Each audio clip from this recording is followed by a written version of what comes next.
નમસ્કાર દર્શક મિત્રો, વેલકમ ટુ જન સમૃદ્ધિ ન્યૂઝ। તો ચાલો હવે નિહાળીએ આજના મુખ્ય સમાચાર। નેતાઓની તોડબાજ, પત્રકારો અંગેની સાર્વજનિક ટિપ્પણીએ પત્રકારોનું જાહેરમાં અપમાન સમાન હોવાથી પત્રકાર એકતા પરિષદ અમદાવાદ દ્વારા કલેક્ટરને આવેદનપત્ર આપવામાં આવ્યું। પત્રકાર અને તંત્ર એકબીજાના સહયોગી છે। પત્રકાર સરકાર અને પ્રજા વચ્ચેની મહત્વની કડી છે। સરકારની દરેક યોજના કાર્યક્રમો છેવાડાના લોકો સુધી પહોંચાડે છે। વધુમાં પ્રજાની સમસ્યા તંત્ર અને શાસકો સમક્ષ રજૂ કરે છે। તેમ છતાં રાજકીય નેતાઓ પત્રકારો માટે સાર્વજનિક અપશબ્દો બોલી રહ્યા છે।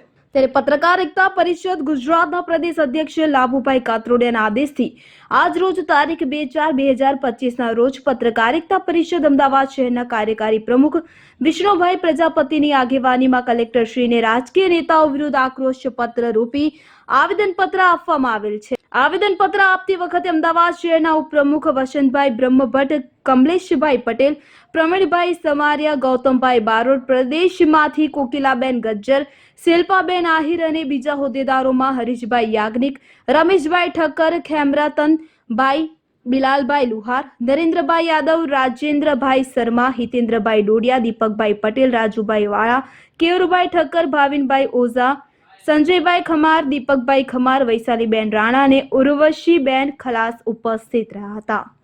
ગુજરાતના યશસ્વી અને ભારતના વડાપ્રધાન માનનીય નરેન્દ્રભાઈ મોદી સાહેબને તથા ગુજરાત રાજ્યના મુખ્યમંત્રી ઉર્ફે દાદા શ્રી ભૂપેન્દ્રભાઈ પટેલને અમે એક આવેદન પત્ર આપી વિનંતી કરવા માગીએ છીએ કે સરકારના પ્રવક્તાઓ, મંત્રીઓ જેમ ફાવે તેમ પત્રકારો માટે એલફેલ શબ્દનો પ્રયોગ કરી પત્રકારોને ખરાબ ચિતરવાનો પ્રયત્ન કરી રહ્યા છે।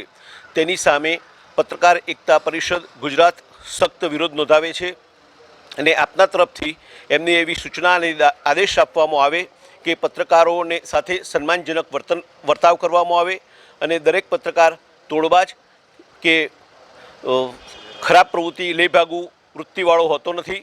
પત્રકાર પોતાના જીવના જોખમે સરકાર અને પ્રજા વચ્ચે કડીરૂપ બનવાનો પ્રયત્ન કરે છે, ત્યારે આવા પત્રકારોને ખરાબ ચિતરી અને સરકારના પ્રવક્તા મંત્રીઓ શું સિદ્ધ કરવા માગે છે તે સમજાતું નથી।